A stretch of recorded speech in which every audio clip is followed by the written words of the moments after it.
खबर तो आ भी उठ रही है कि हनुमान बेनीवाल इंडिया गठबंधन नाराज है, इसलिए वे एनडीए में शामिल हो सके। सांसद हनुमान बेनीवाल बोलिया कि इंडिया गठबंधन की 4 तारीख की दिल्ली में मीटिंग हुई ही पण बी में मन नहीं बुलाई। हनुमान बेनीवाल 3 साल तक भाजपा के साथ रिया, पण बाद में केंद्र सरकार की ओर 3 कृषि कानून लाया जबा के बाद में हनुमान बेनीवाल भाजपा के साथ गठबंधन तोड़ दिया।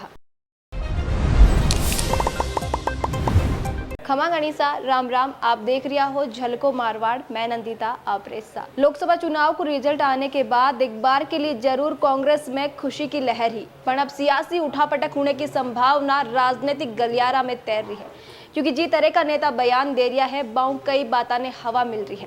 खबर तो आ भी उठ रही है कि हनुमान बेनीवाल इंडिया गठबंधन नाराज है, इसलिए वे एनडीए में शामिल हो सके। अब देखो, बिना आग के तो धुआं उठे कौन, इसलिए आग जो लगी है बाबी बता दूं। दरअसल राष्ट्रीय लोकतांत्रिक पार्टी का संयोजक और नागौर सांसद हनुमान बेनीवाल इंडिया गठबंधन के खिलाफ मोर्चा खोल दिया है। सांसद हनुमान बेनीवाल बोलिया कि इंडिया गठबंधन की 4 तारीख की दिल्ली में मीटिंग हुई ही पण बी में मन नहीं बुलाए, और मैं जब 12 में बाऊ पूछो तो वे मन बोलिया कि आप छोटा दल हो, इसलिए नहीं बुलाया, ओ मारो अपमान है। प्रदेश का कांग्रेस अध्यक्ष या दूसरा नेता तो ओ तक भी नहीं बोला कि राजस्थान की कांग्रेस की जीत में हनुमान बेनीवाल को भी बड़ो योगदान है, जबकि मैं वो लगातार कह रही हूँ कि मन जो 3 लाख वोट मिला है वह कांग्रेस के साथ गठबंधन के कारण मिला है। तो सच ओ भी है कि आरएलपी की वजह कांग्रेस ने 20 लाख को ज्यादा वोट मिला है, और मारो तो ओ भी मानना है कि अगर गठबंधन पहला हो जातो, कुछ नेता रोड़ा नहीं अटकाता, तो कांग्रेस की सीटा राजस्थान में और बढ़ सकती ही।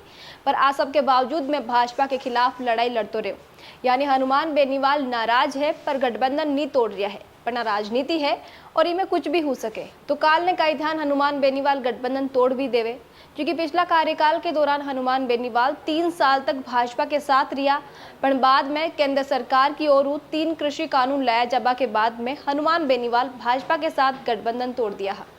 इस बार चुनाव जीतकर हनुमान बेनीवाल ओ जता दिया है कि वे नागौर की राजनीति में आज का समय में बेहद अहम किरदार है। फिर चाहे बीजेपी हो या कांग्रेस हो, दोनों ने नागौर जीतने के लिए बारी जरूरत है। भलाई नागौर की राजनीति में नाथूराम मिर्धा परिवार की दशका तक तूती बोलती रही है। एक समय हो जब नागौर में कांग्रेस को मतलब ही नाथूराम मिर्धा हुआ करते हो, पर समय की धारा के साथ आबाद धुंधली पड़ती गई और विरासत की जंग में मिर्धा परिवार की पकड़ कमजोर होती गई, जिरो परिणाम आज आप सब देख रहा। छात्र राजनीति के बाद हनुमान बेनीवाल नागौर की राजनीति में कदम रखा तो फिर पीछे मुड़कर कभी नहीं देखा। छात्र संघ चुनाव के बाद राजनीति की मुख्य धारा में आने के लिए हनुमान बेनीवाल खुदरा गृह क्षेत्र खिंवसर ने चुना। विधानसभा चुनाव 2003 में वे पहली बार निर्दलीय के तौर पर विधानसभा चुनाव में उतरिया, पर बारी हार हुई। मेरे बाद बीजेपी में शामिल हुई गया और 2008 में चुनाव जीतकर पहली बार विधानसभा पहुंचा। खुदरी बात बेवाक्यों कहबा के लिए चर्चित हनुमान बेनीवाल की बीजेपी की दिग्गज नेता वसुंधरा राजे नहीं बनी तो वे बीजेपी छोड़ दी। बाद में 2013 में निर्दलीय चुनाव जीतकर फिर विधानसभा पहुंचा। 2014 में पहली बार निर्दलीय सांसद को चुनाव लड़ा पर हार गया। जिद और जुनून का पक्का बेनीवाल विधानसभा चुनाव 2018 पहला राष्ट्रीय लोकतांत्रिक पार्टी की नाम खुद की पार्टी बना ली और राजस्थान में तीसरा मोर्चा बनाने को प्रयास किया।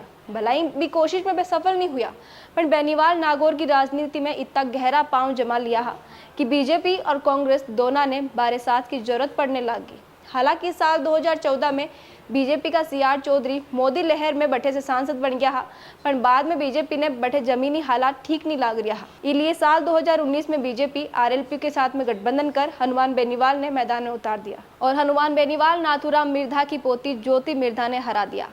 इस बार बीजेपी ज्योति मिर्धा ने खुद का खेमा में मिला लिया और बा ने नागौर प्रत्याशी बना दिया। तो दूसरी तरफ खुद का खोया हुआ गढ़ ने फिर से जीतने के लिए कांग्रेस हनुमान बेनीवाल ने इंडिया गठबंधन में बुला लिया और बा ने चुनावी मैदान में उतार दिया। परिणाम फिर हनुमान बेनीवाल के पक्ष में आई गयो। हनुमान के बिना चुनाव लड़ने वाली बीजेपी के हाथों 10 साल के लिए आ सीट निकल गई। हनुमान ज्योति मिर्धा ने 42,225 वोटों के अंतर से हरा दिया।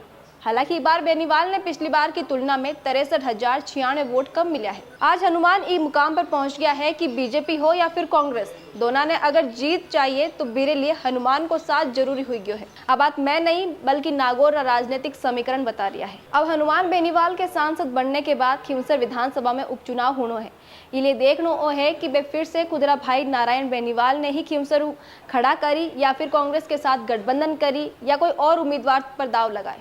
ज़्यादा संभावना नारायण बेनीवाल की है, क्योंकि अब की बार विधानसभा में हनुमान बेनीवाल ने नागौर में कांग्रेस को खेल खराब नहीं करनो हो, इलिए वे नागौर नहीं लड़कर खिंवसर चुनाव लड़ा है। साथ ही खिंवसर लड़ने की एक और वजह भी है कि अब की बार बट परिस्थितियां अनुकूल नहीं। अब देखिए हाँ कि हनुमान बेनीवाल भी बहुत मुश्किलों खुद की सीट निकाल पाया है, इलिए वे खिंवसर में खुद मैदान में आया, क्योंकि यदि बारी जगह कोई और उम्मीदवार होतो तो शायद आज सीट भी आरएलपी का खाता में नहीं आ पाती।